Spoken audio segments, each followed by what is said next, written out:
परम पूज्य आचार्य भगवान श्री आदि सागर जी, महावीर कीर्ति जी, विमल सागर जी, सन्मति सागर यतिवरेभ्यो अनर्घवत् प्राप्ते अर्घ्यं निरूपयामि ते।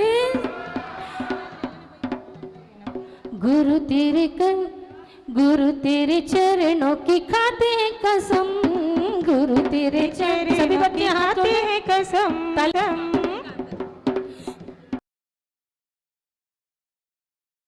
सूर्यानित तीर्थंकर के लघुनंदन, कुंद कुंद साचारित जिनका पंचमी युग के हैं भगवन।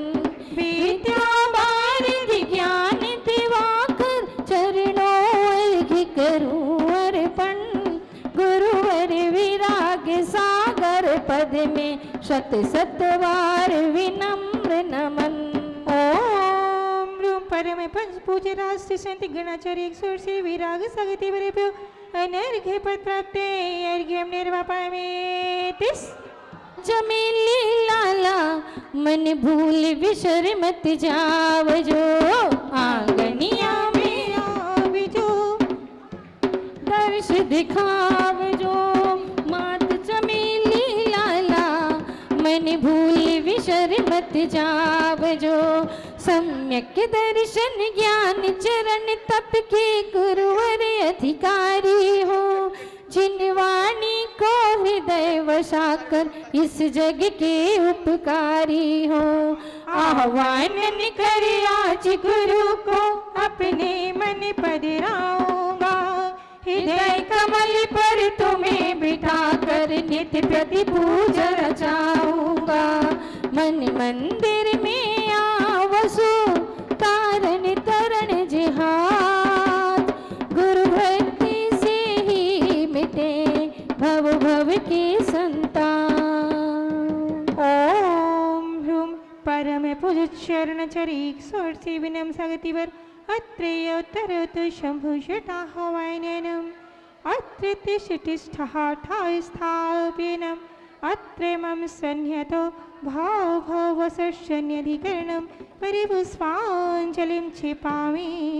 कलश से जल की धारा गुरु चरणों में अर्पित, एक जीवन क्या सौ सौ जीवन गुरुवर तुम्हें समर्पित है।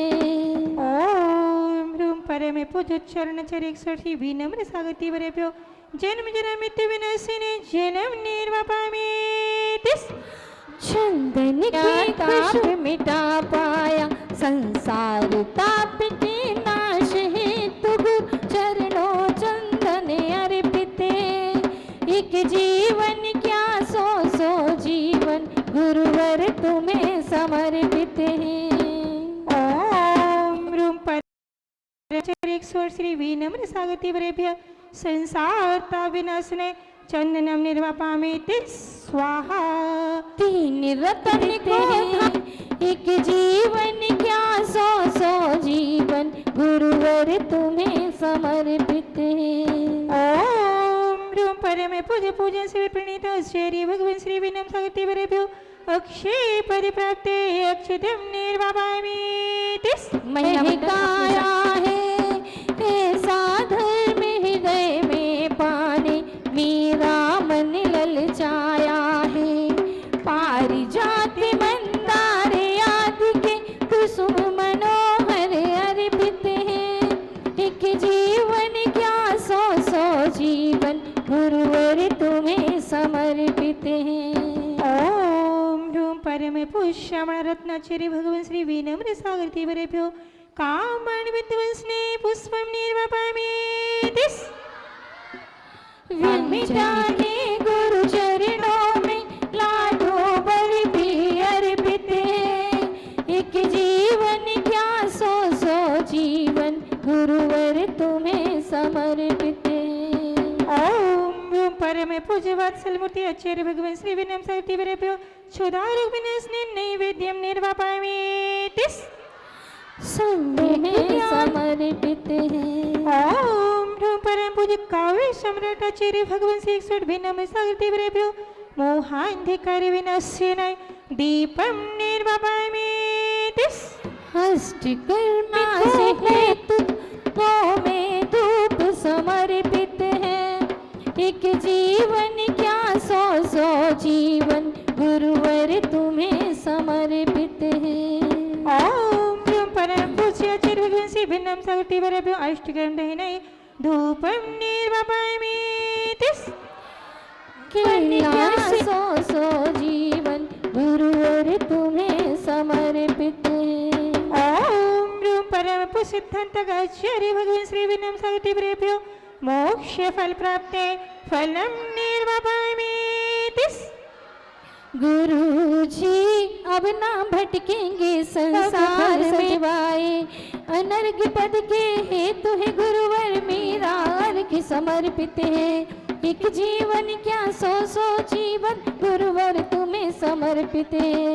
अर्घ को अनर्घ पद को प्राप्त करेंगे मुक्ति निश्चित होगी। गुरु जी अब ना भटकेंगे संसार में हमें अपनी खबर अब हो गई। परम पूज्य आचार्य भगवान श्री श्री विनम्र सागति वरभ्यो मोक्ष अनर्घ्य पद प्राप्ते अर्घ्यम निर्वापयामि तिस बच्चे ओम नमो अरिहंताणम ओम नमो अरिहंताणम ओम नमो सिद्धाणम ओम नमो सिद्धाणम ओम नमो आयर्याणम ओम नमो आयर्याणम ओम नमो वच्छायाणम ओम नमो वच्छायाणम ओम नमो लोए सव्वसाहुनम ओम नमो लोय सव्वसाहुणम ओम नमो लोए सव्वसाहुनम ओम नमो लोय सव्वसाहुणम और एक कजारा श्री आदिनाथ भगवान की, जय एक कजारा श्री पार्श्वनाथ भगवान की, जय एक कजारा श्री महावीर भगवान की, जय परम पूज्याचार्य गुरु श्री विराट सागर जी गुरुदेव की, जय अहिंसामयी जैन धर्म की, जय बड़े परम पूज्य चरणाचार्य भगवान गुरुवर श्री विनम्र सागर जी गुरुदेव की।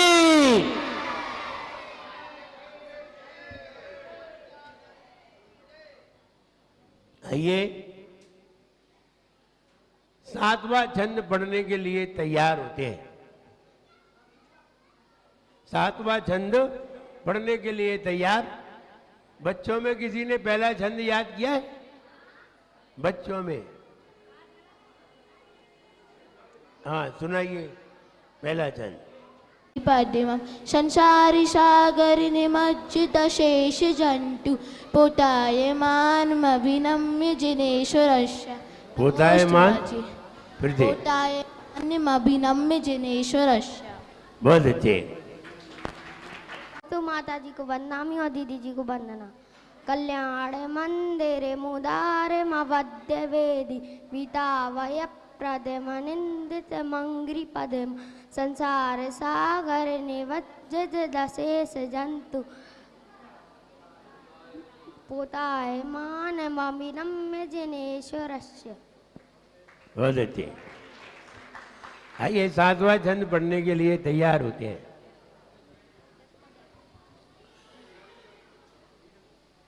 किताब निकाल लीजिए। आस्ताम चिन्त्य महिमा जिन संस्तवस्ते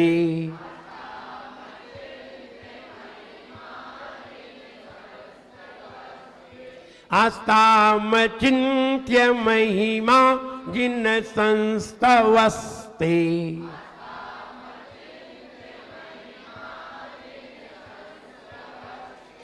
नामापि पाति भवतो भवतो जगन्ति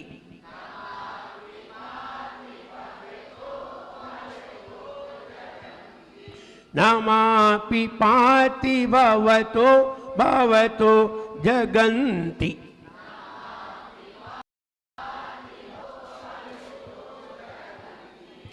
तीव्रा तपो महत पंथ जनान्निदाघे।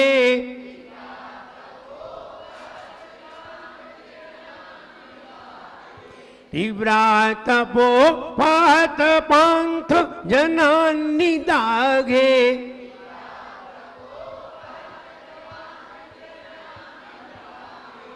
प्रीणाति पद्म सरसा सरसो नीलोऽपि।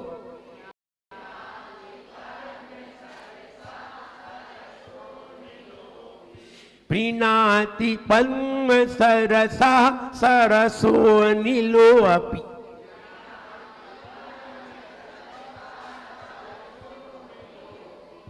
पढ़िए।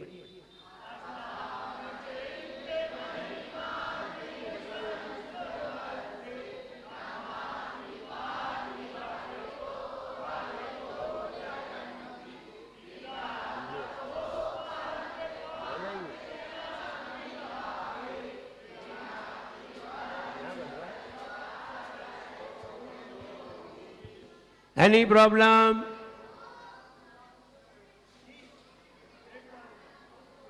कौन सी लाइन?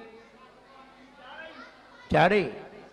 हस्तामचिन्त्य महिमा जिन संस्तवस्ते।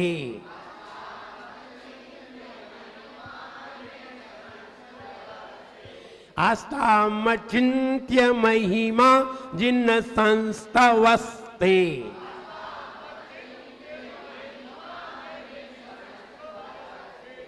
नामापि पाति भवतो भवतो जगन्ति।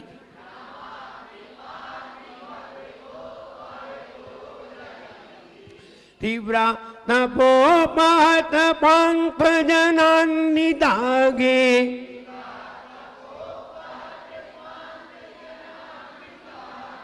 प्रीणाति पद्म सरसा सरसो नीलोऽपि।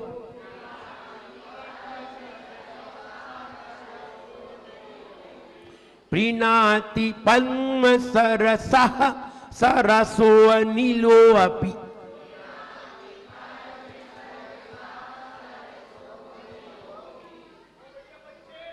प्रीणाति पद्म सरसा सरसो नीलोऽपि।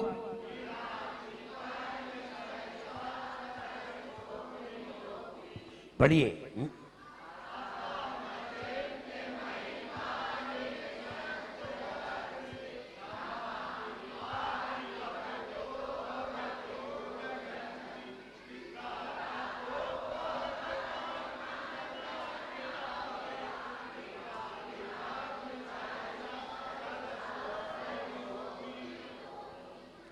Any problem? All of you clear? अभीप्सित जन आकर्षक, अभीप्सित इच्छित, जैसा तुम्हारे मन में है, जैसा तुम चाहते हो वैसा तुम्हारा आकर्षण बढ़े। इस छंद का फल जैसा तुम चाहते हो समाज में हमारी कीर्ति बढ़े, तुम चाहते हो हम बहुत प्रगति करें, जैसा तुम चाहोगे बिल्कुल वैसा ही होगा। जन आकर्षक, और वो भी अभीप्सित इच्छित, जैसा तुम चाहते हो। इसलिए इस छंद का जो फल है वो इच्छित फलदायी है। हम इच्छाएं तो बहुत करते हैं, लेकिन हम वो वाला कार्य नहीं कर पाते जिससे इच्छाएं पूरी होती हैं, वो कार्य नहीं कर पाते। इच्छाएं एक जीवन में कितनी भी की जा सकती हैं, पूर्ति करने में कितने भव लग जाएं इसका पता नहीं होता, पर एक जीवन में इच्छा की जा सकती है। इसलिए इच्छाएं करना तो सरल है, कहते हैं ना, चिंतन सुनिए, काम न करके इच्छाएं करना काम न करके इच्छाएं करना अपराध है, भीख है। भिखारी वही होते हैं जो काम नहीं करना चाहते और मांगते हैं। काम न करके इच्छाएं करना भीख है, काम करके इच्छाएं करना पारिश्रमिक है। हमने काम किया है, उतना हमें मिलना चाहिए। काम न करके इच्छा करना भीख है। काम करके जितना काम किया है उतना मांगना पारिश्रमिक है। कम करके ज्यादा मांगना बेईमानी है। कम करके ज्यादा मांगना बेईमानी है। ज्यादा करके कम मांगना सफलता है। ज्यादा करके कम मांगना सफलता है। कम करके ज्यादा मांगना बेईमानी, ज्यादा करके कम मांगना सफलता। कुछ न करके मांगना भीख और कुछ करके मांगना पारिश्रमिक है। और बहुत कुछ करके कुछ ना मांगना देवत्व बना है।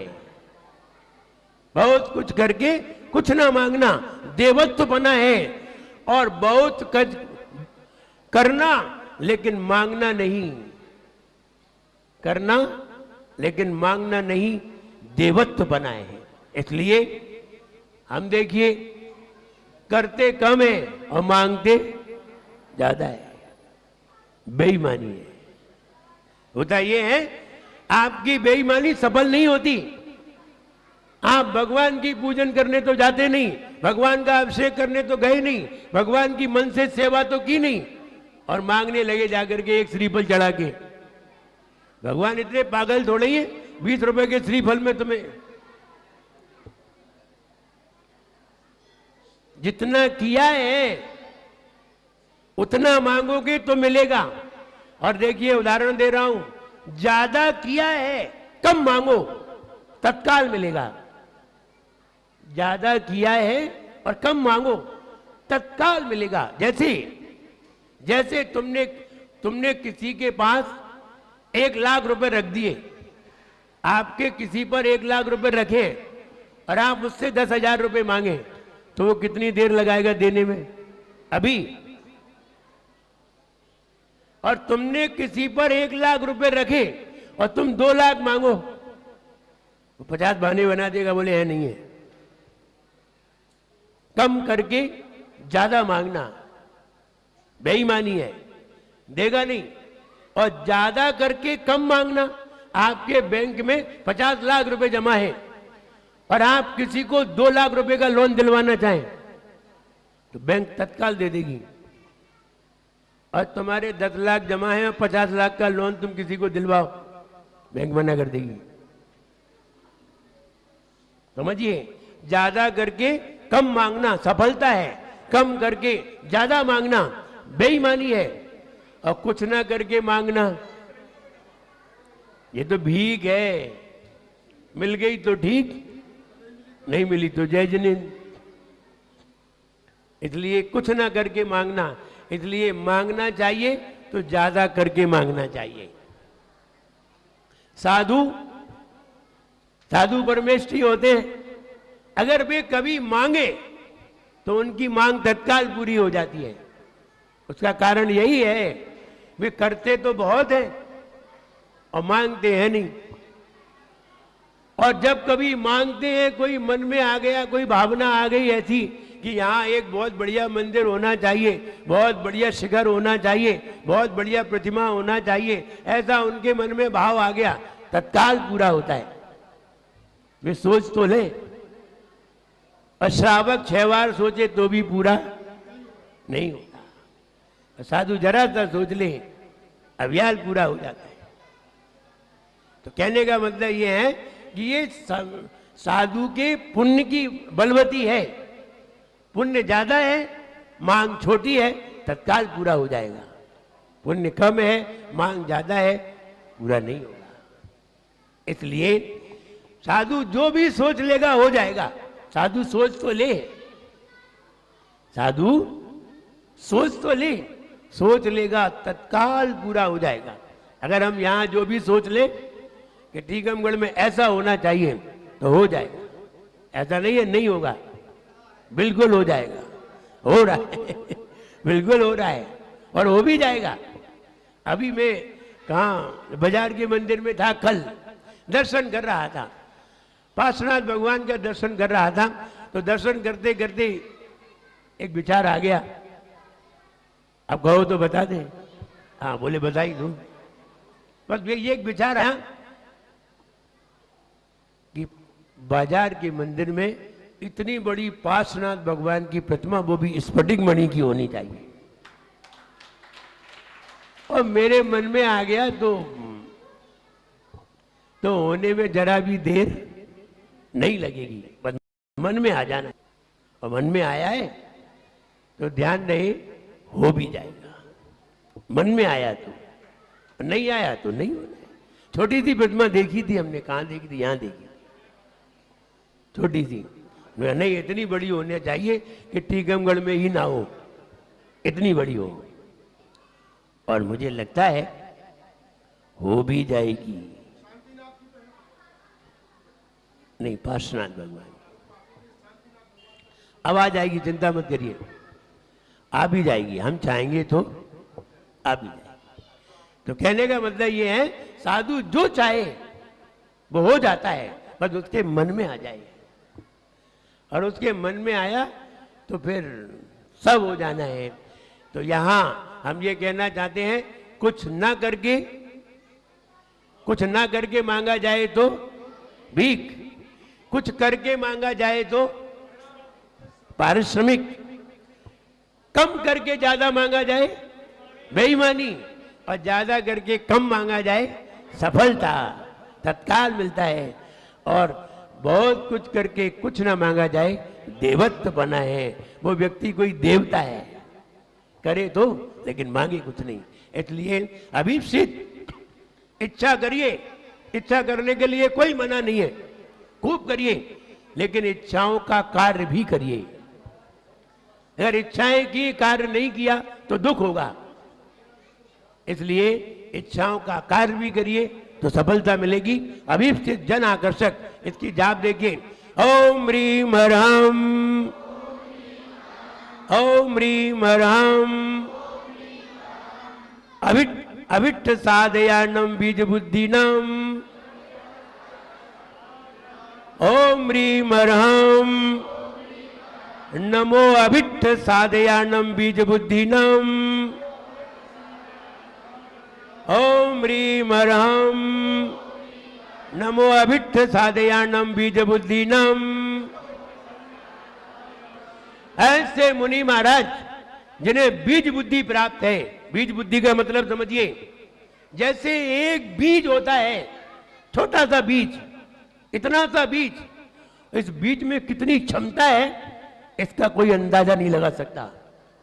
एक छोटी सी आम की गुठली होती है, आम की गुठली में क्या क्षमता है, कितने आम पैदा करने की क्षमता है, कितना मृदु आम बनाने की क्षमता है, कितना स्कंद बनाने की क्षमता है, कितने पत्ते बनाने की क्षमता है, कितने फूल बनाने की क्षमता है, ये बीज को देख करके पता नहीं चलता। लेकिन क्षमता सारी बीज की है।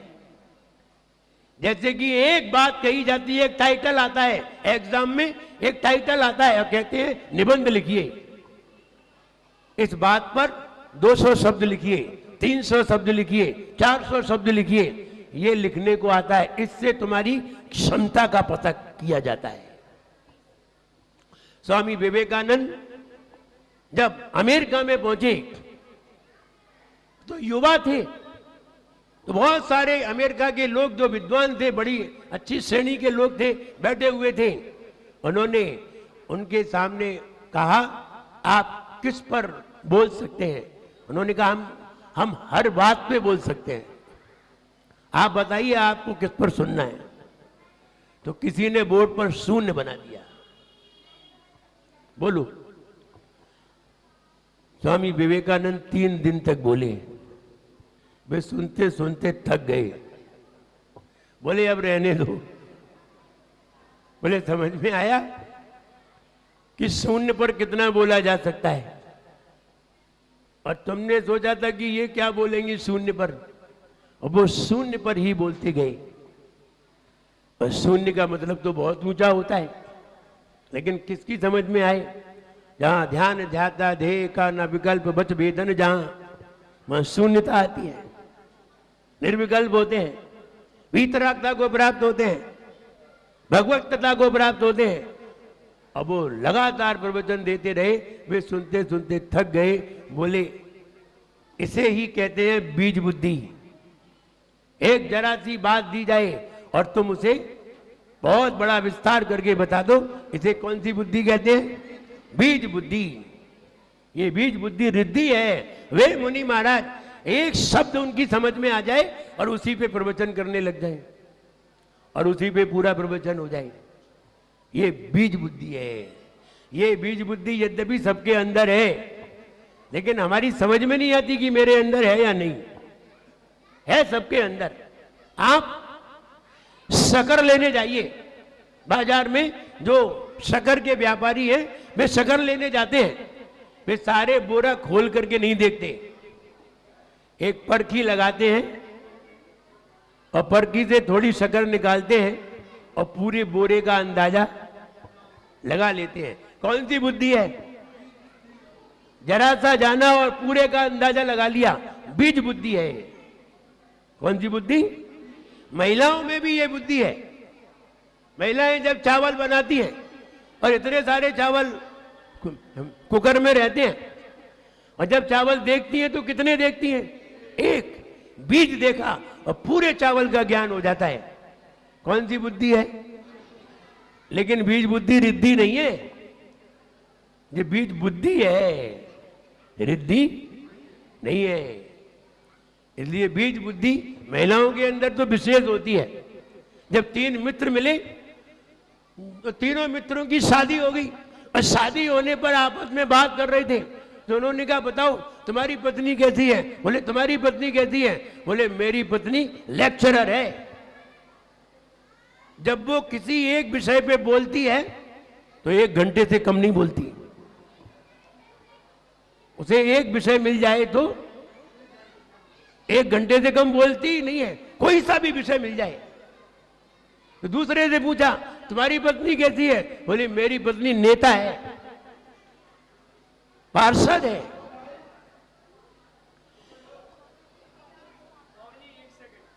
मेरी पत्नी पार्षद है।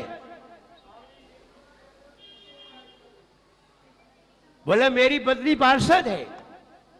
बोले फिर? जब वो बोलती है तो 2 घंटे से कम नहीं बोलती। बोले तुम्हारी पत्नी एक विषय पर कितना बोलती है? 1 घंटे। तुम्हारी पत्नी एक विषय पर 2-2 घंटे बोलती है। तो तीसरा बिल्कुल चुप था। उससे पूछा तुम भी बताओ। बोले मेरी पत्नी पता ही नहीं क्या है, ना वो लेक्चरर है ना पार्षद है। जब बोलती है तो बिना विषय के दिन भर बोलती है, चुप ही नहीं रहती। उसको तो विषय मत दो तो भी बोलती है। बीज बुद्धि, इनमें तो बीज बुद्धि रहती है। इतनी सी बात को इतना बड़ा कहना, ये कौन सी बुद्धि है? बीज बुद्धि। इतनी सी बात हो और इतनी बड़ी बता देना, बात का बतंगड़ बना देना, बीज बुद्धि है। छोटा सा टाइटल मिले और उसे विस्तार कर देना।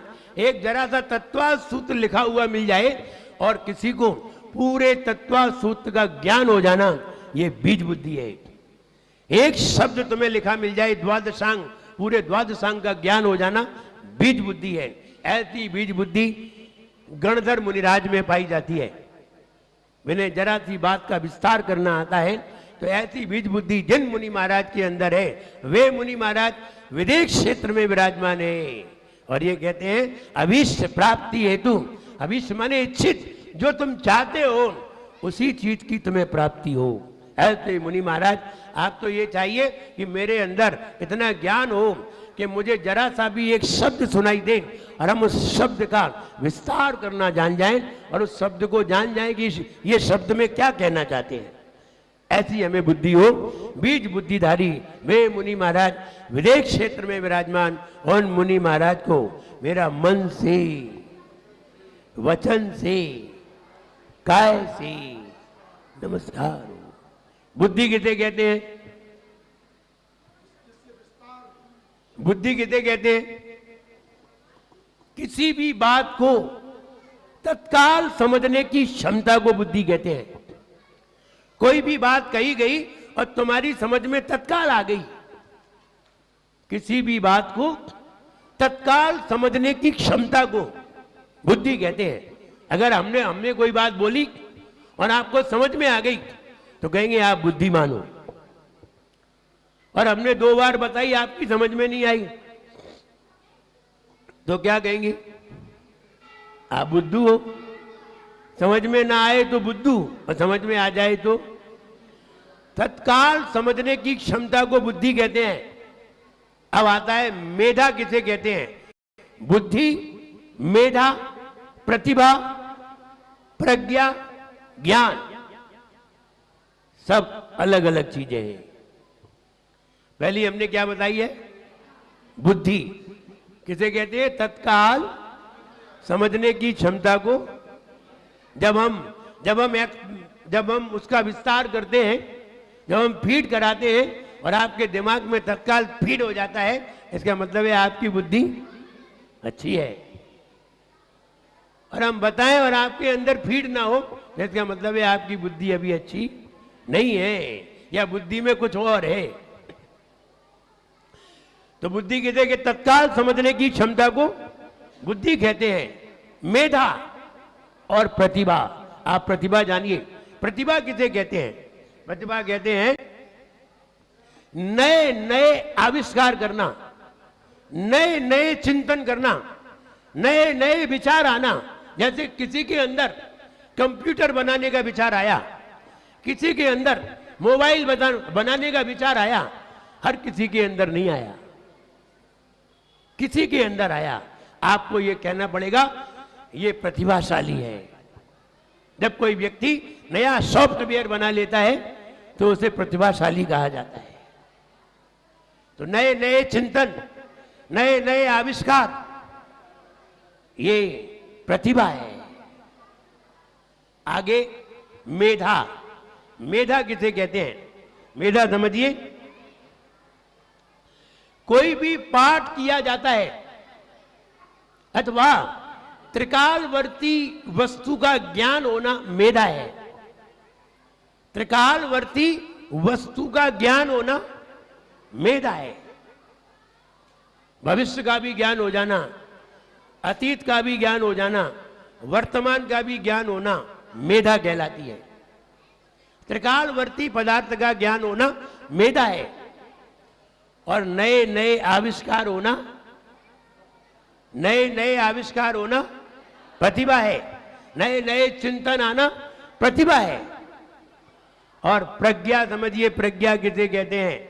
सभी तर्कों के जवाब, सभी प्रकार के तर्कों के जवाब देने की क्षमता होना। सभी प्रकार के तर्कों का, ऐसा नहीं कि किसी बात को जानते हैं, किसी बात को नहीं जानते, सभी प्रकार की बातों को जानते हैं, उसे प्रज्ञा कहते हैं। गणधर भगवान प्रज्ञावान होते हैं। आप कोई सा भी प्रश्न करिए, हर प्रश्न का जवाब देने की क्षमता वो रखते हैं। ये वाली क्षमता होने पर प्रज्ञावान कहा जाता है। प्रज्ञा श्रमण भी कहे जाते हैं। वे श्रमण, वे मुनि महाराज जिनसे आप किसी भी तरह का प्रश्न करते हैं, वो तुम्हें उसका सटीक उत्तर देते हैं, ये प्रज्ञावान मुनिराज कहलाते हैं। प्रज्ञा श्रमण मुनि महाराज कहलाते हैं। रिद्धि भी है, रिद्धि से भी ये चीज प्राप्त होती है। रिद्धि कैसे प्राप्त होती है? ध्यान रहे, रिद्धि ना पढ़ने से प्राप्त होती है, न लिखने से प्राप्त होती है, न पढ़ाने से प्राप्त होती है। रिद्धि, अगर रिद्धियां प्राप्त होती हैं तो तप से प्राप्त होती है। जितनी तपस्या की जाएगी उतनी ही रिद्धियां प्राप्त होंगी। इसलिए वर्तमान में ये रिद्धियां नहीं है, क्योंकि रिद्धियों के योग्य वर्तमान में तपस्या भी नहीं है। इसलिए वर्तमान में रिद्धियों का प्रयोग तो मुनियों को नहीं है, लेकिन मंत्रों का प्रयोग हो सकता है। मंत्रों की सिद्धि हो सकती है, रिद्धियां नहीं हो सकती। रिद्धि अलग बात है और मंत्र जपने से सिद्ध हो जाते हैं। मंत्र जपने से, जरा सी साधना से और जपने से सिद्ध हो जाते हैं। रिद्धि तपस्या से सिद्ध होती है। इसलिए दोनों में अंतर है। वर्तमान में मंत्र की सिद्धि तो हो सकती है, लेकिन रिद्धियों की सिद्धि नहीं हो सकती वर्तमान में, पंचम काल में। और आगे समझिए, जानकारी किसे कहते हैं? जानकारी भी समझिए। जानकारी उसे कहते हैं जो हम सुन लेते हैं, पढ़ लेते हैं और दूसरों को बता लेते हैं, उसे जानकारी कहते हैं। हमने पढ़ ली, हमने सुन ली और दूसरों को बता दी, इसे क्या कहते हैं? जानकारी। और ज्ञान, अंत में आता है ज्ञान, जिसमें सभी पर्याय, सभी गुण प्रकट करने की क्षमता होती है, जिसमें सभी गुण, सभी पर्याय प्रकट होती हैं और जिसमें अनुभव होते हैं, उसे ज्ञान कहते हैं। जानकारी, बुद्धि, प्रज्ञा, मेधा, प्रतिभा और ज्ञान, इतनी परिभाषाएं सामने आई। जैसी क्षमता विद्यार्थी में पाई जाती है, वैसी ही डिग्री उसे दी जाती है। कोई व्यक्ति ज्ञानी होता है, ज्ञान की बात बताई जाती है, ये ज्ञानी पुरुष है। कोई प्रज्ञावान होते हैं, कोई मेधावान होते हैं, कोई प्रतिभावान होते हैं, कोई बुद्धिमान होते हैं और कोई जानकार होते हैं। सब तरह के लोग होते हैं, एक तरह के नहीं। लेकिन ज्ञान से ही व्यक्ति की प्रतिभा आंकी जाती है, ज्ञान से ही व्यक्ति की कीमत मानी जाती है। ज्ञान है, व्यक्ति बहुत कीमती है, और ज्ञान नहीं है तो कीमती नहीं है। इसलिए ज्ञान ही हमारे लिए मुख्य है। बीज बुद्धिनम, वे मुनि महाराज विदेश क्षेत्र में विराजमान, उन मुनि महाराज को हमने मन वचन का ऐसे प्रणाम किया है। मन वचन का ऐसे प्रणाम करें, ऐसी बुद्धि मुझे भी प्राप्त हो। केवल वीतरागता शब्द हम सुन लें और हम वीतरागता का विस्तार करने में लग जाएं, ज्ञान शब्द सुन लें और ज्ञान का विस्तार करने में लग जाएं, ये ज्ञान जिसके अंदर पाया जाता है, ऐसे ही लोग, ऐसे ही श्रमण बनते हैं। और जिनके पास ये रिद्धियां नहीं होती, वे गणधर भी नहीं बनते। समोज शरण में बैठे तो रहते हैं, लेकिन गणधर नहीं बनते। इसलिए प्रज्ञा, मेधा आदि हमें जागृत करना चाहिए। कैसे जागृत हो? तरीके, कई तरीके हैं। अगर आपको प्रतिभा जागृत करनी है, आप ध्यानी बनिए, चिंतनशील बनिए, हर बात का चिंतन करिए। ये वस्तु बनी तो कैसे बनी? कभी कभी कोई बच्चे होते हैं, बच्चों के हाथ में कोई एक चीज मिल जाए, एक खिलौना मिल जाए, तो बच्चे उसे ऐसे देखेंगे, ऐसे देखेंगे, खोलेंगे, फिर पूरा उसका खोल खाल के सब रख देंगे। ये बच्चे बहुत परेशान करने वाले होते हैं, लेकिन यही बच्चे होशियार होंगे, यही बच्चे इंटेलिजेंट निकलेंगे। और जिन बच्चों को ये पेन दे दिया, मैंने देखा और जो रख दिया, ये बच्चे कोई काम के नहीं है, डल माइंड है। तेज होंगे तो वे ऐसे इधर से चटकाएंगे, इधर से घोलेंगे, ये खींचेंगे, तोड़ ताड़ के रख देंगे। ठीक है, एक बार तोड़ दिया, लेकिन दूसरी बार नहीं तोड़ेंगे, दूसरी बार जान जाएंगे ये बनी कैसे। तो ये प्रतिभावान होते हैं, जिनके अंदर प्रतिभा होती है, वे हर चीज को खोजना जानते हैं। उन्हें चश्मा भी हाथ में दे दो तो वो देखेंगे इस चश्मे में, इस लेंस में ऐसा क्या है, दूर की चीज पास दिखती है, क्यों दिखती है? तो वो यही खोज करने लगेंगे। इसमें एक ऐसा टेम्पर लगाया जाता है जिससे कि चश्मा में पास की चीज, दूर की चीज पास दिखने लगती है। तब उनकी समझ में आएगा, वे तोड़ दे, इसका दुख मत करना। ये बच्चा समझदार है, ये जरूर समझना। होशियार बच्चे ऐसे ही नहीं होते। जब बच्चों की खोज करने चले खैर अभी ये बाद में बताते हैं कि खोजी बच्चे कैसे होते हैं और बच्चों को बचपन में कैसे जाना जाता है, ये बच्चा भविष्य में क्या करेगा, तो ये हम बाद में बताएंगे। पहले अर्थ देख लेते हैं। चित्र में जरा देखिए, चित्र में पार्श्वनाथ भगवान विराजमान, और पार्श्वनाथ भगवान के नीचे क्या बना है, तालाब। तालाब में क्या खिले हैं, कमल, और लोग निकल रहे हैं देखिए रास्ते से।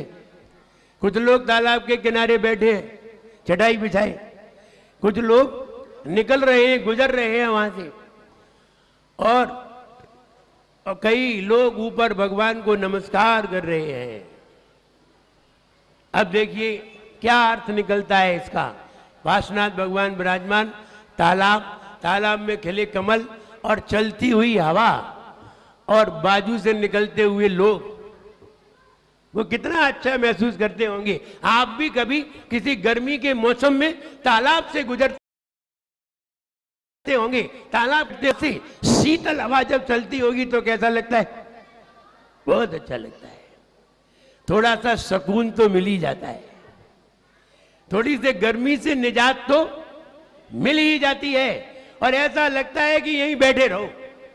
और अक्सर ज्यादातर अगर हमारे नगर में कहीं तालाब होता है, नगर में कहीं नदी होती है, और शाम का समय होता है, गर्मी का मौसम होता है, तो बहुत सारे लोग नदी के किनारे शाम को आकर के बैठ जाते हैं। बहुत सारे लोग तालाब के किनारे जाके बैठ जाते हैं। क्यों बैठ जाते हैं, वो घर में रहते रहते जी घबरा जाता है, बंद कमरे में रहते रहते जी घबराने लगता है, तो फिर हम बाहर निकल करके खुली हवा में चले जाते हैं और घर पे बंद हवा खाते हैं। विचार करिए, आज के लोगों की थिंकिंग देखिए। पहले हवा बंद करते हैं, पहले बाहर की हवा बंद करते हैं, एलिमिनेशन लगाते हैं, बिल्कुल कांच के, कहीं से एयर टाइट हवा आ ना जाए। पहले तो हवा बंद करते हैं, फिर अंदर हवा भरते हैं, फिर एसी लगाते हैं। पहले हवा बंद की, फिर अंदर हवा भरी, फिर ये एग्जॉस्ट लगाया हवा। कितना खर्चा करते हैं, खिड़की खोल दो हवा वैसे ही निकल जाएगी इधर से उधर। और आदमी तो देखो 50,000 का एसी लगाएंगे, फिर 10,000 का एग्जॉस्ट लगाएंगे और लाखों रुपए का एलिमिनेशन। पहले हवा बंद करेंगे, फिर हवा बंद हो जाएगी, फिर हवा निकालेंगे बाहर, फिर बाहर की हवा लेने जाएंगे जब हवा बंद हो जाएगी तब। तो कहने का मतलब आदमी कैसा खर्चा करता है और अपने आप को बहुत अच्छा समझता है, स्टैंडर्ड समझता है अपने।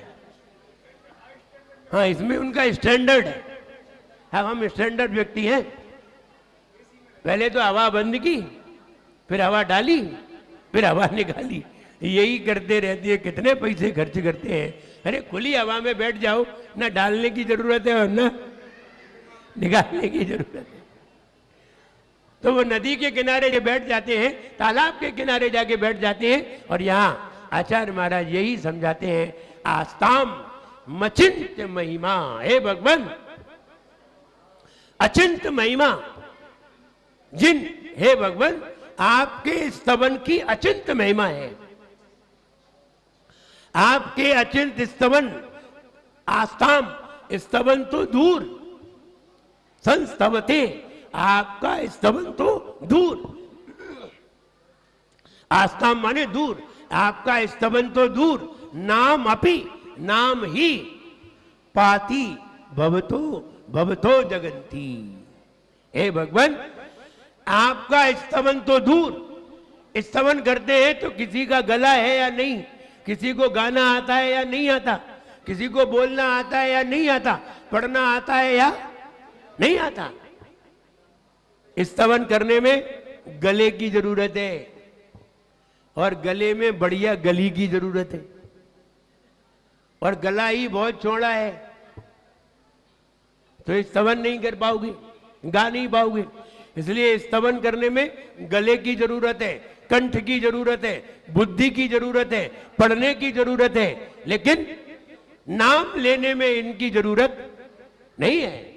तो आचार्य महाराज कहते हैं भगवान आपका स्तवन तो दूर, आपके नाम से ही पाती सारे पाप प्राणियों के मिट जाते हैं। नाम मात्र से, केवल नाम से ही, नाम ही ले लो तब ही उसके पाप मिट जाते हैं। स्तवन तो दूर, स्तवन करेंगे तो और ज्यादा मिटेंगे, लेकिन स्तवन आता नहीं है। तो हम नाम ही ले लेते हैं, नाम से ही सारे पाप मिट जाते हैं। तीव्रा तपोपहत पांत जनान निदागे, तो कहते हैं तीव्राति, हे भगवान जब कोई व्यक्ति तीव्र गर्मी से परेशान हो, तीव्र गर्मी से परेशान हो पथिक, और उसे जनान निदागे प्रीनाति पद्म सरसा तालाब में सरसो नीलोपी, तो कहते हैं तालाब में जो कमल होते हैं और कमल खिले हुए होते हैं, उस समय कोई ठंडी हवा चले तो चलते हुए पथिक को कैसा लगता है? बहुत संतुष्टि प्राप्त होती है, आनंद प्राप्त हो जाता है। थोड़े समय के लिए उसके चेहरे पर रौनक आ जाती है, थोड़े समय के लिए मन आनंदित हो जाता है, थोड़े समय के लिए मन प्रसन्न हो जाता है। कब? जब वह वहां से गुजरता है तब। गर्मी में जब कोई तालाब के किनारे से गुजरता है और तालाब में भी कमल खिले हों और बढ़िया बयार चल रही हो, तब कितना अच्छा लगता है। अपन ही जब कभी छत पर जाकर के बैठ जाते हैं और छत पर ठंडी हवा चल रही हो तो सारे एसी बेकार हो जाते हैं, सारे एसी बेकार हो जाते हैं। एक व्यक्ति ने एसी लगाया तो उल्टा लगा गया।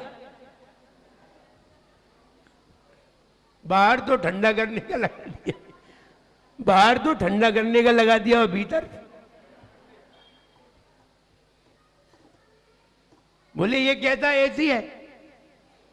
बोले ऐसा एसी है कि ठंडी में ठंड रहती है और गर्मी में गर्म रहता है। बोले ऐसा एसी थोड़ी लगता है। एसी का मतलब क्या है? बोले अकॉर्डिंग ऑफ क्लाइमेट के अनुसार होता है, गर्मी में गर्म और ठंडी में। तो कई बार ऐसे व्यंग भी आए तो उसने एसी बाहर लगा दिया और वो अंदर लगा दिया। तो कहने का मतलब हम एसी में रहते हैं और अगर ऊपर बैठ जाते हैं, शीत हवा लगती है, ठंडी हवा लगती है, ऐसा लगता है यहीं सो जाओ। शीत हवा लगते ही मन होता है यहीं सो जाओ। लेकिन आजकल का तो जमाना ही बदल गया है, ऊपर लोग सोना ही भूल गए।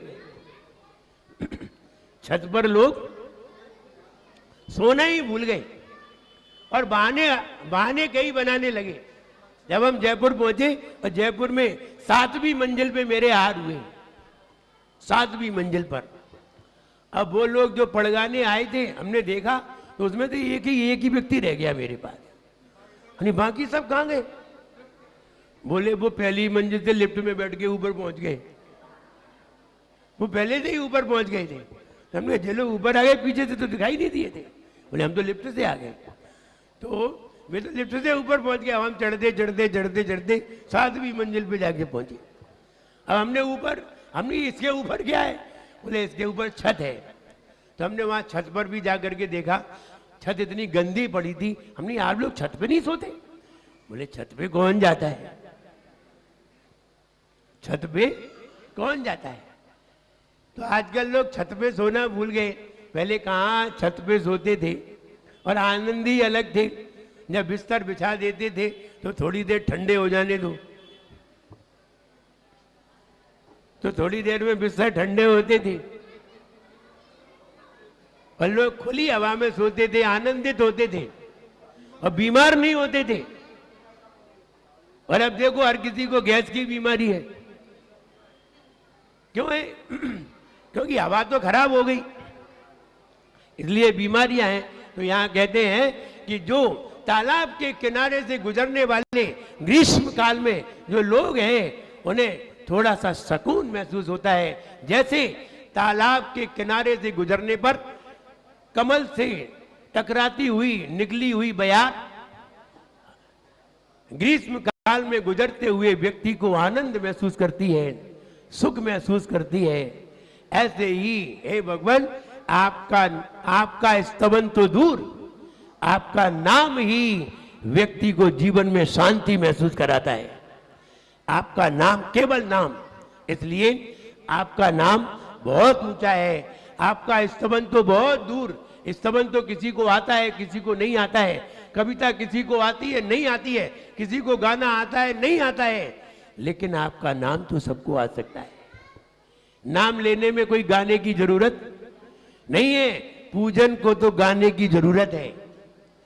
जितनी भी पूजन लिखी गई है गीत में लिखी गई, क्योंकि जितना बढ़िया आप गाओगे उतना ही आनंद आएगा।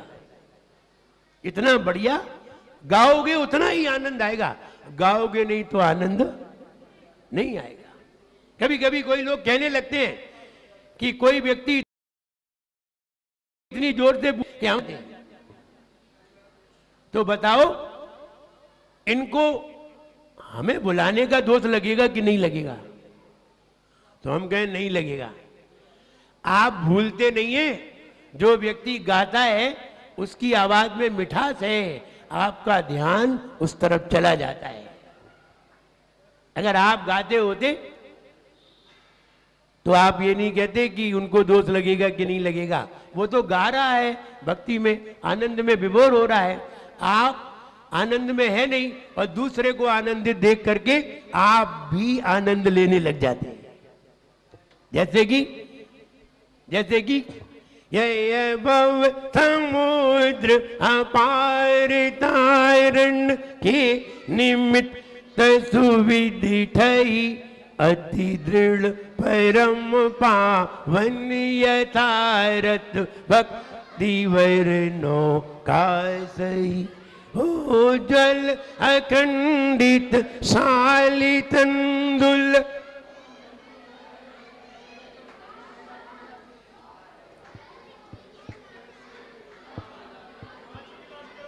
ग्रंथ नित पू। जब हम पूजन को गाते हैं, जब हम पूजन को गाते हैं और पूजन में आनंदित होते हैं, तो दूसरे व्यक्ति भी हमारी पूजन का आनंद लेने लगते हैं। और जब आनंद लेते हैं तो वो सामने वाला भूल जाता है।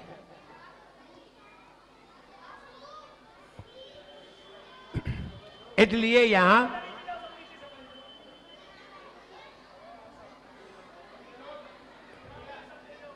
आचार्य कुमुद चंद्र स्वामी, यहां आचार्य कुमुद चंद्र स्वामी यही बतला रहे हैं कि हे भगवान, आपके स्तुति से अथवा आपके नाम से व्यक्ति को कैसा आनंद आता है।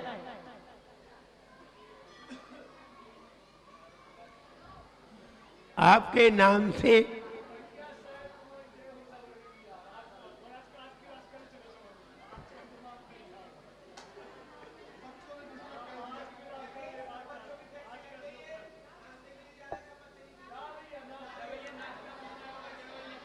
आपके नाम से,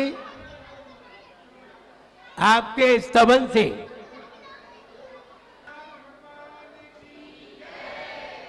छंद में आचार्य कुमुद चंद महाराज यही कहने जा रहे हैं, हे भगवान, हम कैसे बता सके कि आपका नाम स्मरण करने से हमें कैसा आनंद आता है। और आपके नाम से अगर आनंद ना आए तो मैं ये बात कह सकता हूं, आपको किसी के भी नाम में आनंद नहीं आ सकता। क्योंकि जो व्यक्ति परम आनंदित है, उसके स्तवन से आनंद नहीं आया, उसके नाम से आनंद नहीं आ पाया, तो आप दुनिया में कहीं भी आनंद को प्राप्त नहीं कर सकते। और जो आनंदित नहीं है उसके नाम से क्या आनंद आना है? आनंद तो उसी के नाम से आता है जो स्वयं आनंदित हो। इसलिए आचार्य महाराज आस्था मचिंत महिमा, अचिंत जिनकी महिमा है ऐसे जनेन्द्र भगवान, इनका स्तवन तो दूर, इनके नाम से ही संसारी प्राणी को आनंद प्राप्त होता है। अब उसी का उदाहरण दिया जाता है कि हे भगवान, जैसे कमल, तालाब में कमल खिले हो और शीत बयार चल रही हो और ग्रीष्म ऋतु में कोई लोग वहां से गुजर रहे हो, तो उन्हें जो आनंद और सुख सा महसूस होता है, वैसा ही आपका स्तवन तो दूर, आपके नाम से ही वैसा आनंद महसूस होता है। ये बात आचार्य कुमुद चंद महाराज समझा रहे हैं, कैसा आनंद महसूस होता है। तो यहां बार बार आचार्य कुमुद चंद महाराज ने यही कहा है कि हे भगवान, जैसे तालाब में खिले हुए कमल और उनसे निकली हुई बयार से ग्रीष्म ऋतु में पथिक को जो आनंद महसूस होता है, वैसा ही आनंद आपके स्तवन से महसूस होता है। आप जब भी भगवान का गुणगान गाते होंगे, जब भी भगवान की पूजन करते होंगे और जब भक्ति भाव से गाते होंगे, तो उस आनंद की आप कल्पना घर में किसी से भी नहीं कर सकते। घर में कितने भी कार्य कर लो, लेकिन आपको वो आनंद प्राप्त नहीं होगा। इसलिए वहां मानसिक आनंद होता है, आत्मीय आनंद होता है, क्योंकि हमें आत्मा के गुण दिखाई देने लगते हैं, हमें अपनी वस्तु दिखाई देने लगती है। जब अपनी वस्तु दिखाई देने लगे तो व्यक्ति को आनंद होता है, वरना नहीं होता। आप अपने परिवार से बहुत प्रेम करते हैं और आप कहीं दूसरे नगर में जाएं, वहां आपको अपने कोई नजर ना आए और कोई भी अपना नजर आ जाए, तो आपकी चेहरे की रौनक बदल जाती है। कोई भी हो, आप विदेश में हो और कोई व्यक्ति इंडियन भाषा को बोले, तो आप कहेंगे, अरे आप तो हमारी पहचान के हैं, कौन से नगर से आए हैं। आप उससे मिलकर के प्रसन्नता जाहिर करेंगे। ऐसे ही भगवान के गुणों से जब हमें लगाव होता है और जब हम भगवान के गुण गाते हैं, तो हमें भी एक आत्मीय आनंद की प्राप्ति होती है। तो आचार्य महाराज कहते हैं कि हे भगवान, जैसा तालाब में खिले हुए कमल से चलती हुई बयार ग्रीष्म ऋतु में पथिक को आनंद प्रदान करती है, ऐसा ही आपका स्तवन तो दूर, आपका नाम ही उसे आनंद प्रदान करता है। आपका नाम ही उसे आनंद प्रदान करता है। आइए फीड करने के लिए तैयार होते हैं। हम क्या बात बताने जा रहे थे? अभी बीच में कुछ बात बताने जा रहे थे, हैं?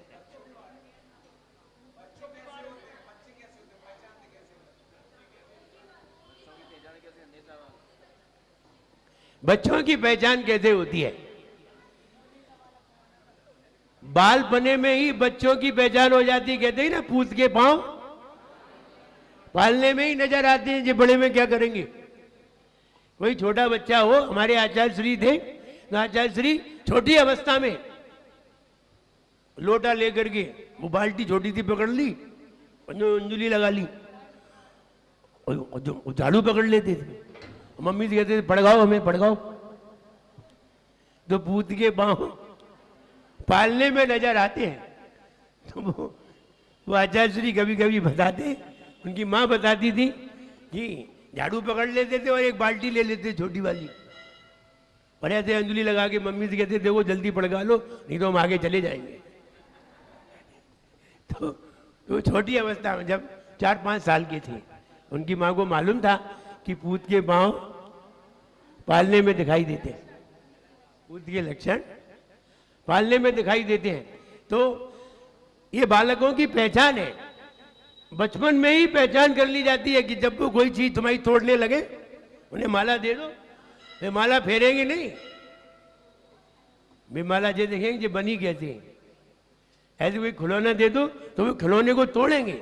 जब एक व्यक्ति का एक बच्चा था तो माता पिता ने सोचा ये बच्चा बड़ा होके क्या बनेगा। तो माँ के अलग अरमान थे, पिताजी के अलग अरमान थे, और बच्चे की भी तो कोई अरमान होंगे कि माता पिता के अरमान के अनुसार चलेगा, ऐसा तो है नहीं, वो भी अपने अरमान के अनुसार चलेगा। तो उन्होंने सोचा कि चलो बच्चे की परीक्षा करते हैं कि बच्चा भविष्य में क्या बनेगा, हम बता सकते हैं। उन्होंने नोटों की गड्डी रख दी, एक कमरे में नोटों की गड्डी, नोट रख दिए, एक तराजू रख दी, गीता रख दी, तराजू रख दी, नोट की गड्डी रख दी, एक बोतल रख दी। अब देखो ये बच्चा क्या करता है, और बच्चे को कमरे में छोड़ दिया और वो ऊपर से देखने लगे कि देखो ये बच्चा, हम बताएंगे कि बच्चा भविष्य में क्या करेगा। अगर ये गीता उठाता है तो ये साधु बनेगा, और अगर ये तराजू उठाता है तो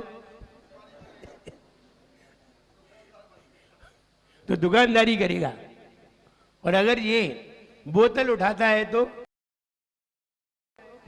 ये शराब, और अगर ये कलम भी रख दी, कलम उठाता है तो ये कोई अच्छा अफसर बनेगा। ऐसे अलग अलग चिन्ह रख दिए। नोट उठाता है तो क्या बनेगा उन्हें मालूम होगा। तो उन्होंने ये सारी चीजें कमरे में रख करके ऊपर से देखना प्रारंभ की, बच्चे को अंदर छोड़ दिया। अंदर बच्चा खेलने लगा, खेलते खेलते जब उसने देखा सारी चीजें रखी थी तो उसने सबसे पहले नोट की गड्डी उठाई और जेब में डाली, नोट की गड्डी उठाई जेब में डाली, और गीता उठाई तो उसने कांख में दबाई, गीता को यहां दबाया और नोट की गड्डी जेब में डाली, और बोतल उठाई मुंह से लगाई और घूमता रहा, कमरे में घूमता रहा। अब उसकी माँ ने पूछा उसके पिता से, बताओ बच्चा क्या बनेगा। इसने तीन चीजें उठा ली, नोट की गड्डी जेब में रख ली, गीता को इधर दबा लिया और बोतल मुंह में लगा ली, और तराजू में तो एक लात मारी तो तराजू वहां पड़ी थी। तराजू में लात मारी, कलम उठाई नहीं, गीता यहां दबाई और नोट की गड्डी जेब में डाली और बोतल मुंह से लगाई। बोले चिंता की कोई बात नहीं है, अपना बेटा नेता बनेगा।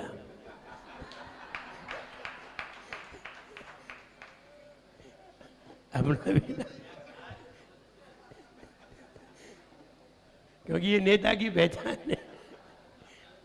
सब अपने अपने बच्चों के अनुमान लगाते हैं कि बच्चा क्या बनेगा। तो जो बच्चा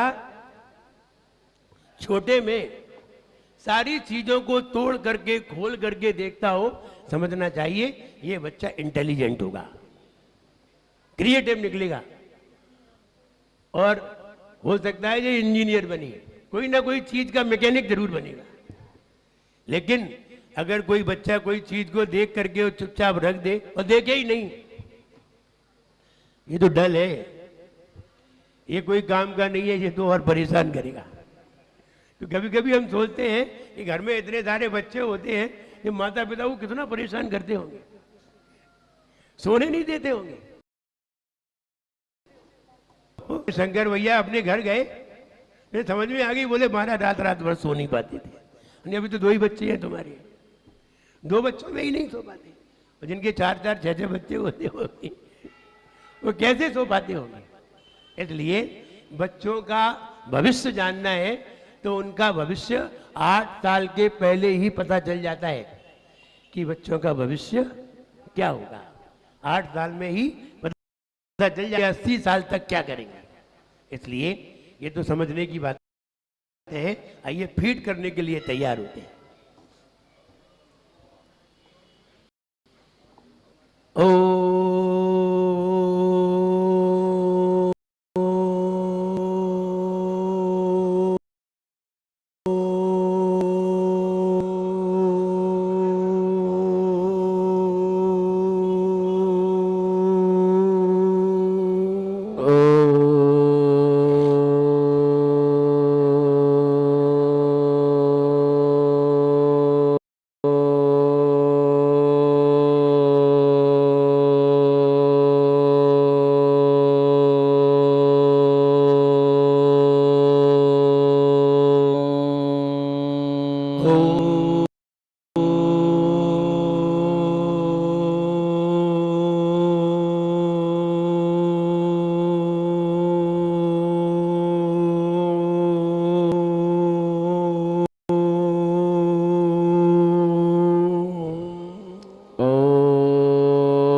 रीढ़ की हड्डी सीधी,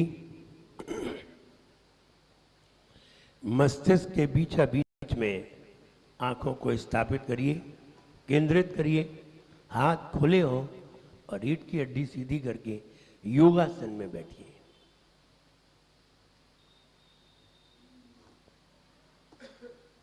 हे भगवान गर्मी में, हे भगवान गर्मी में कमलों से भरे तालाब, हे भगवान गर्मी में गर्मी में कमलों से भरे तालाब की सुगंधित हवा, हे भगवान गर्मी में कमलों से भरे तालाब की सुगंधित हवा पथिक के संताप को हरती है। गर्मी में कमलों से भरे तालाब की हवा पथिक के संताप को हरती है। हे भगवान गर्मी में कमलों से भरे तालाब की सुगंधित हवा, हे भगवान गर्मी में कमलों से भरे तालाब की सुगंधित हवा पथिक के संताप को हरती है। वैसे ही दुखी लोगों को आपका स्तोत्र तो दूर, आपका नाम ही उनके संताप को हरता है। वैसे ही दुखी लोगों को आपका स्तोत्र तो दूर, आपका नाम ही उनके संताप को हरता है। हे भगवान गर्मी में कमलों से भरे तालाब की सुगंधित हवा, हे भगवान गर्मी में कमलों से भरे तालाब की सुगंधित हवा पथिक के संताप को दूर करती है, पथिक के संताप को दूर करती है, हरती है। हे भगवान गर्मी में भरे तालाब की सुगंधित हवा पथिक के संताप को दूर करती है। वैसे ही दुखी लोगों को आपका स्तोत्र तो दूर, आपका नाम ही उनके संताप को दूर करता है। आपका स्तोत्र तो दूर, आपका नाम ही उनके संताप को दूर करता है। हे भगवान गर्मी में कमलों से भरे तालाब की सुगंधित हवा, हे भगवान गर्मी में कमलों से भरे तालाब की सुगंधित हवा पथिक के संताप को दूर करती है, पथिक के संताप को दूर करती है। वैसे ही दुखी लोगों को आपका स्तोत्र तो दूर, आपका नाम ही उनके संताप को दूर करता है।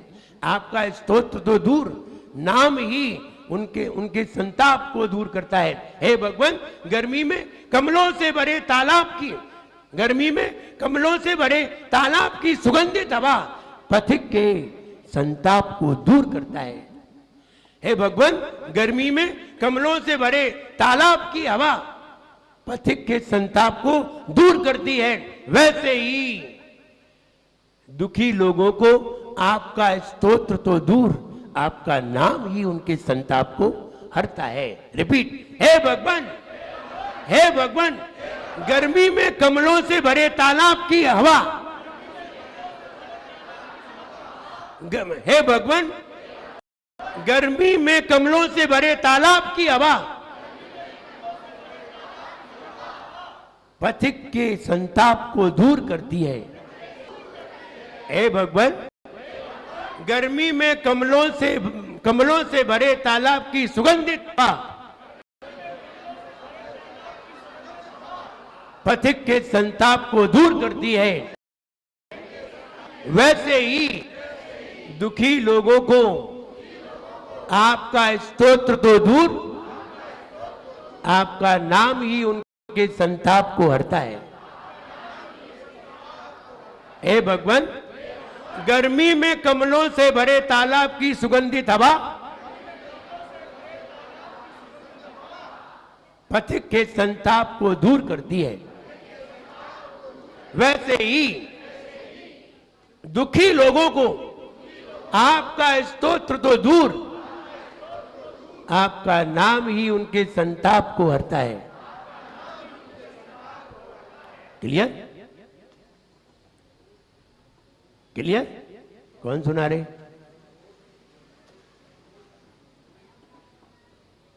सुनाने का प्रयास करिए, घबराइए नहीं। आप सुनाएंगे तो निश्चित है आपको ये याद भी हो जाएगा।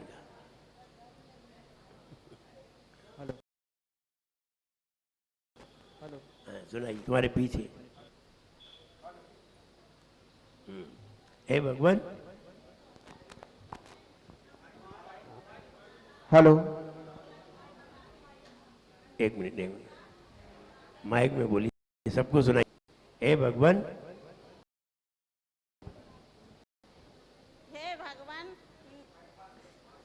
हे भगवान, गर्मी में तालाब में कमलों से भरा तालाब से में सुगंधित हवा से पथित का संताप दूर होता है, उसी तरह से दुखी लोगों का आपके स्तुति से नहीं, नाम से दुखी लोगों को संताप दूर होता है। आपका स्तोत्र तो दूर, आपका स्तोत्र तो दूर, आपके नाम से ही संताप दूर होता है। उनका संताप हरता है। बिल्कुल, बहुत अच्छे। पुरुषों में हाँ सुनाइए। Hello, mic. हे भगवान, गर्मी में कमलों से भरे तालाब की सुगंधित हवा जैसे पथिक के संताप को दूर करती है, उसी प्रकार आपका नाम स्मरण करने से आपका स्तोत्र तो दूर, आपका स्तोत्र तो दूर, आपका नाम स्मरण करने मात्र से ही भव्य जनों के दुख दूर होते वाह, हैं। बिल्कुल सही, बहुत बढ़िया सुनाया। कहीं दिमाग में फीड हो गया और एक चावल से पता चल गया कि चावल बन गए, भात बन गया, पक गया है। जब बोले नहीं, अभी पद्यानुवाद है, पद्यानुवाद बढ़िए। रहे तुति तेरी, नाश करे दुख केवल नाम, महिमा भक्ति अचिंत तुम्हारी, शीतलता देना ये काम। ग्रीष्म ऋतु में कमल युक्त सर, सुखदाई जो पीड़ित धाम, पर उनकी शीतल वायु भी देती मन को सुख स्नान, देती मन को सुख स्नान। कल्याणों के धाम है पार्श्वनाथ भगवान, उन प्रभुवर को मैं सदा करूं विनम्र प्रणाम। उपसर्गों को जीत कर पाया केवल ज्ञान, तुम्हारा है सुखदायक नाम, तुम्हारा है सुखदायक।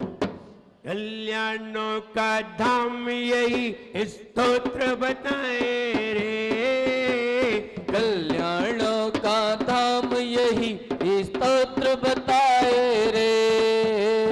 पार्श्व प्रभु को हो, पार्श्व प्रभु को हम शीश झुकाए रे। कल्याणों का धाम यही स्तोत्र बताए रे, हो कल्याणों का धाम यही स्तोत्र बताए रे। करते पथ में पथिक गमन, गर्मी में हो तीव्र तपन, करते पथ में पथिक गमन, गर्मी में हो तीव्र तपन। दुष्ट कराए शीत पवन, दुष्ट कराए शीत पवन, तुष्ट कराए शीत, तुष्ट कराए शीत पवन। छोड़ो थुति जब नाम यहाँ कर देता सब, छोड़ो तुति जब नाम यहाँ कर देता बब शाम यहाँ। पारस की महिमा हो, पारस की महिमा अद्भुत बतलाए